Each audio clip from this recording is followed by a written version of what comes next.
إليه يصعد الكلم الطيب والعمل الصالح يرفعه.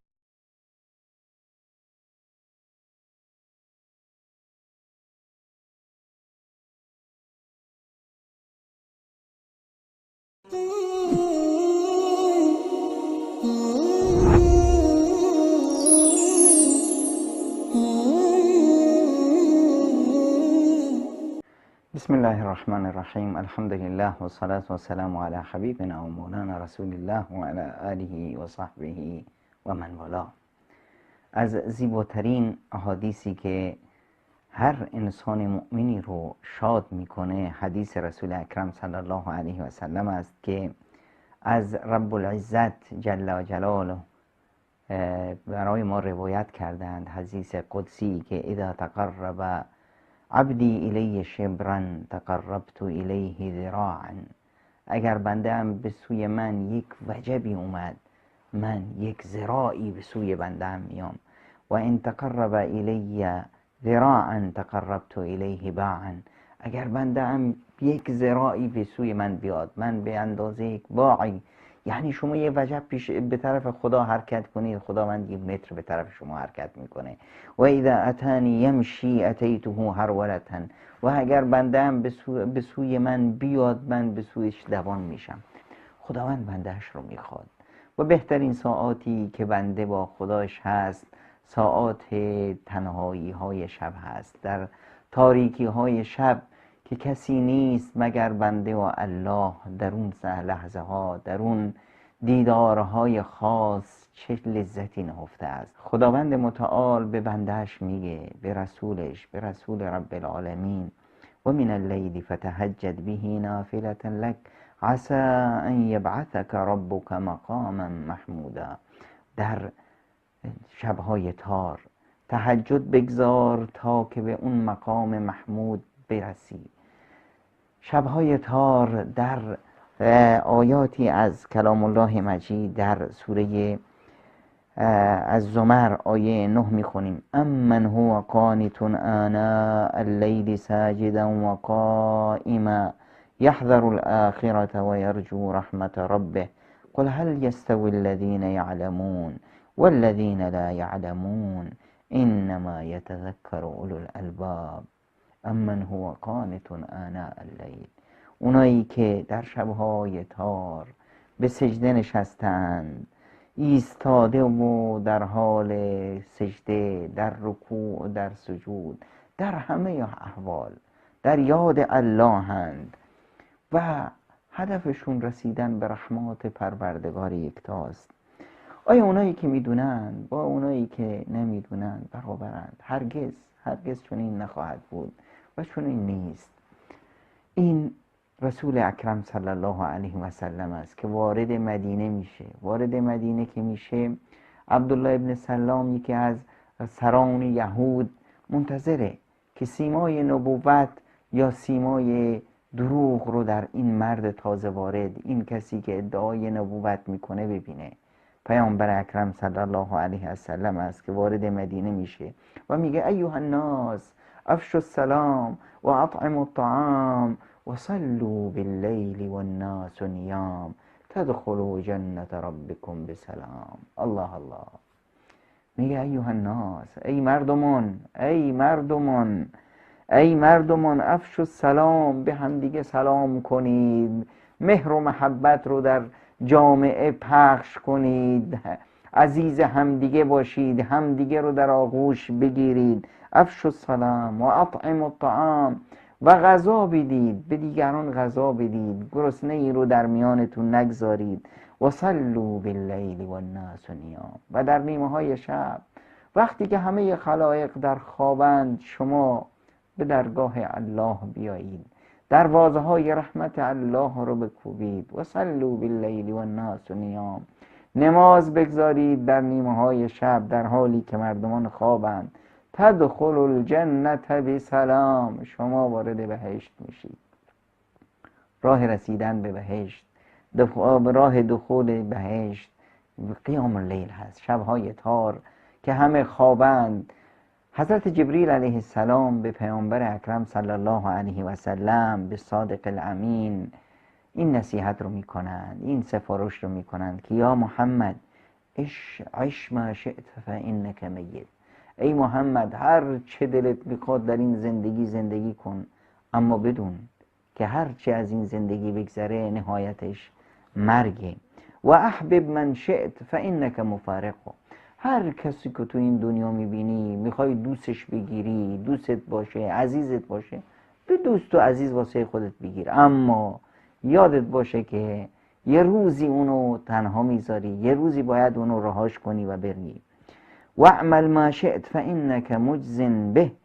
و عمل بکن، کار بکن، تلاش بکن، زحمت بکش، اعمال خیر بکن، بدون که همه اعمال خیری که انجام میدی اجر و پاداشش رو میگیری. هر کاری باشی نتیجهش رو خواهی دید. و علم ان شرف المؤمن قیامه باللیل. و بدون که شرف یک مؤمن اینه که در نیمه های شب در مقابل الله تعالی بیسته و طاعت و عبادت و کمال بندگیش رو در جلوی خداوند متعال بذاره. و عزه استغناؤه عن الناس.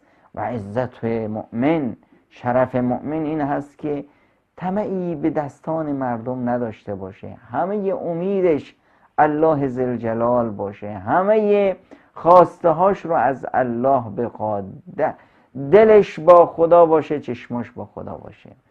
عزیزان، این جایگاه نماز در نیمه های شب هست. نماز تهجد و قیام اللیل جایگاه خاصی برای مؤمنان داره. اما ما باید خیلی خیلی زرنگ باشیم و سعی کنیم به شیوه های مختلف، به راه های مختلف این شرف و این مقام رو به دست بیاریم. خداوند متعال بر زبان پیامبر اکرم صلی الله علیه و سلم برای ما یک کارهای بسیار بسیار ساده ای گذاشته که این کارها میتونه ما رو از این اجر عظیم، از این اجر بزرگ، اجر قیام اللیل، پاداش قیام اللیل بهره مند کنه، در حالی که ما اون قیام اللیل رو حتی اگه نداشته باشیم. یکی از این فرصت هایی که پیامبر اکرم صلی الله علیه و سلم برای ما ذکر کردن این است که نماز عشا رو و نماز فجر رو با جماعت بخونیم. پیامبر اکرم صلی الله علیه و سلم میفرماید هر کسی که نماز عشا رو با جماعت خون انگار که نیمی از شب رو در قیام بود. این اجر اینی که کسی که نماز عشا رو با جماعت میخونه اجر یک نصف شب قیام و تهجد رو میگیره.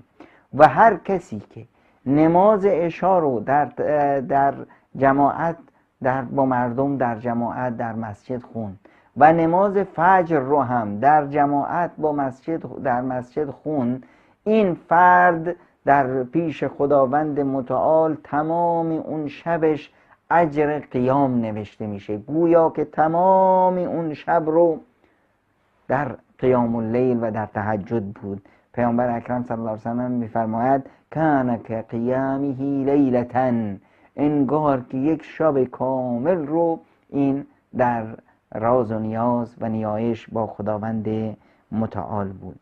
یکی از فرصت‌های دیگه‌ای برای قیام اللیل این هست که اگر فرصت نماز تراویح بود که نماز تراویح رو تا آخر بمونید و تا امام نماز برنگشته و از نماز بلند نشده و از جای حرکت نکرده و نرفته، یعنی تا اینی که تمام این تراویح به طور کامل تموم نشده شما هم برنگردید. از حضرت ابوذر غفاری که از عزیزان پیامبر اکرم صلی الله علیه و سلم و یکی از مؤمنانی است که در صدر اسلام نامی برای خودش به ارمغان گذاشت. ابوذر غفاری میفرمایند که ما با پیامبر اکرم صلی الله علیه و سلم رمضانی رو روزه بودیم، تا 7 روز آخر رمضان هیچ قیام اللیل یعنی هیچ نماز تراویحی جماعت برای ما برگزار نشد. شب هفتم یعنی 7 شب مونده به نهایت رمضان پیامبر اکرم صلی الله علیه و سلم نماز جماعت خوند، ما هم با پیامبر نماز جماعت خوندیم. شب ششم پیامبر نماز جماعت برگزار نکردند.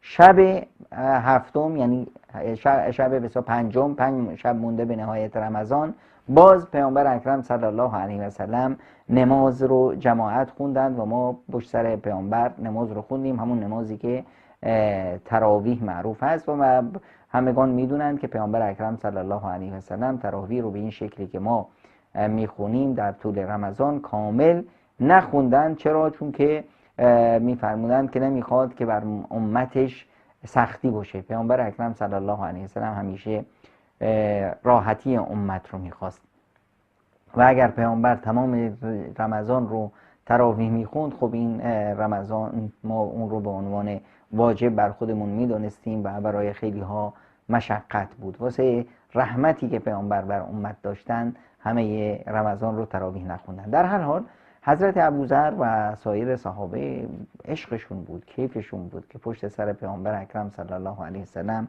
تمام رمضان رو تراویح بخونند. در وقتی که این شد ما گفتیم که یا رسول الله لو نفلتنا قیام هذه اللیله، اگر همه این چند شب باقی مونده رو هم به همین صورت برای ما تراویحی بخونید، امامت ما بدید. فقال ان الرجل اذا صلى مع الامام حتى ينصرف حسب له قیام لیله. اگر شما با امامی نماز خوندید، نمازتون جماعت خوندید و تا اینی که امام نماز رو کامل نکرده و خودش منصرف نشده شما هم موندید، اگر امام 20 رکعتش خوند تا 20 رکعت آخر نشستید و نماز رو خوندید. اگر نماز امام کسی بود که 40 رکعت خوند، 40 رکعت رو تا آخر موندید و خوندید. اگر نماز امام کسی بود که 12 رکعت خوند یا 8 رکعت خوند، به هر حال هر چندی که امام خوند شما تا آخر با امام همراه بودید و بعد از امام منصرف شدید، یعنی اینی که یک اجر کامل لیله، یک شبی که در راز و نیاز و تهجد باشید رو گرفتید.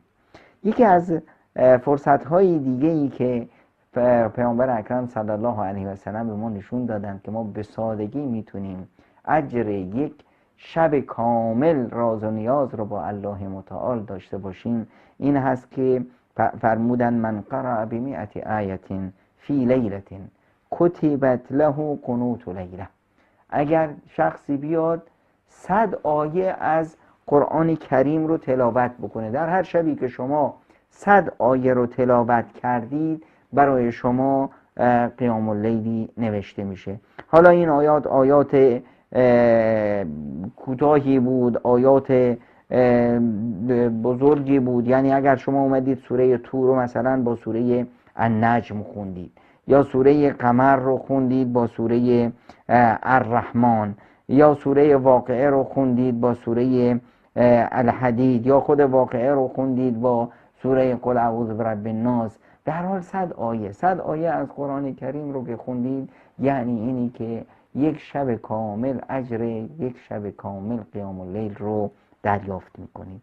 و یک مورد دیگه ای هم که پیامبر اکرم صلی الله علیه و سلم به ما نشون دادن و اینها همه الطاف خداوند متعال برای بندگانش هست که با زیرکی و با آموختن، چرا که اونهایی که میدونند مثل اونهایی نیستن که نمیدونند، برتری علم و ارزش علم در همین هست. یک مورد دیگه ای که ما میتونیم اجر و پاداش قیام اللیل کامل رو به خودمون اختصاص بدیم این است که نیت پاک داشته باشید که من امشب رو بلند میشم برای تهجد.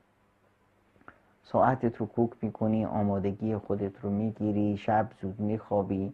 اگر بنا به دلایلی نتونستید بیدار شید، همه نیتتون، نیت جازمتون، نیت مطمئنتون همین است که من برای قیام اللیل بیدار میشم. اما اگر این فرصت از دستتون رفت و برای قیام اللیل بیدار نشدید، چون که نیتتون نیت قیام بوده، خداوند متعال اجر و پاداش کامل یک شب قیام رو به شما ارزانی میکنه، چرا که دستور الهی است که انما الاعمال بالنیات. این حدیثی که پیامبر اکرم صلی الله علیه و سلم برای ما از یک قانون پروردگار سخن میگه که انما الاعمال بالنیات همه عملهای شما، همه کارهایی که شما انجام میدید بر مبنای نیتی که شما دارید اجر و پاداشتون رو میگیرید. و از مواردی دیگه ای که انسان میتونه اجر و پاداش، این اجر و پاداش بزرگه، قیام اللیل رو به دست بیاره، اخلاق نیکوست. ان المرء لیدرک بحسن خلقه درجات القائم لیلی و صائم النهار. پیامبر اکرم صلی الله علیه و سلم میفرماید که انسان با اخلاق نیک خودش، با لبخندش، با خدمت به خلق، با اخلاق نیک، با راستگویی و با محبت و عشقی که اظهار میکنه، اجر چی رو میگیره؟ اجر کسایی که طول شب رو در قیام اللیل به سر میبرند و تمام نهار و تمام روز رو در عبادت ایستادند. با اخلاق مسلمان، حسن الخلق یکی از بزرگترین پیمانه های اجر و پاداش هست که مؤمن با اون به خداش نزدیک میشه. در کنار اخلاق نیکو، پیامبر اکرم صلی الله علیه و سلم مورد دیگه رو میفرمایند که خیلی خیلی مهم هست و اجرش اجر قیام اللیل هست. میفرمایند الساعی علی الارمله والمسکین کالمجاهد فی سبیل الله او القائم اللیل الصائم النهار. کسی که به فکر بینوایان هست، به کسی که به فکر زنهای بیوه هست، به فکر انسانهای نادار و مسکین و مستمند و نیازمند هست، این کسی که در تلاش هست برای رفع مشکل اینها، در تلاش هست که مشکلات اینها رو رفع کنه، از سعی، این تلاش میکنه، خدمت میکنه، دیگران رو تشویق میکنه به حل مشکلات اونها، اون مثالش به اجر و پاداشش مثل المجاهد فی سبیل الله، مثل اون مجاهدی هست که جان و مال و روح خودش رو بر دستش گذاشته و در راه خدا داره جهاد میکنه، برای پیروزی اسلام داره تلاش میکنه. و مثل القائم اللیل الصائم النهار، مثل کسی هست که شبها رو زنده‌داری میکنه و راز و نیاز میکنه و روزها رو در مشغول عبادت و طاعت هست.